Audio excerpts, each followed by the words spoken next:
How's it going? Today I want to talk about this workbench. Now this workbench is very unique because it has this folding feature. Now it is designed to be anchored to the wall. There are slots down here. It comes with drywall anchors and these really nice wood screws.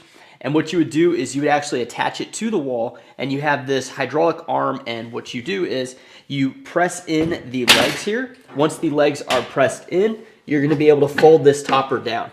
So once it is all the way in, you can go ahead and push down. There is a slight resistance, but you can see where the topper has this line right here with these hinges. This makes it ideal if you have a garage space where maybe you pull a car in, possibly you just want to have more of a walkway and you don't necessarily need your workshop table all the time. You can store it away like this. Now, if it's not attached to the wall, you can see it's just going to flip over. So you do want to anchor it to the wall if you want to use it in this manner where you actually fold it down. Me personally, I like it because I can just leave it upright. I can just leave the legs out like so, and I can just kind of have it as a normal table. I also like that these legs are adjustable.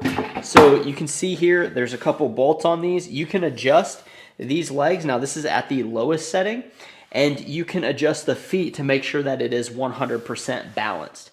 Very versatile. This is a nice wood topper with metal legs, and it has a very iconic kind of minimalistic, sturdy look to it, which I can really appreciate. It is very smooth, perfect for any type of workshop. Maybe you have a garage, maybe you have just a spare room you're going to be doing some projects on. It is very nice. And again, having that folding feature makes it perfect if you want to store this thing away.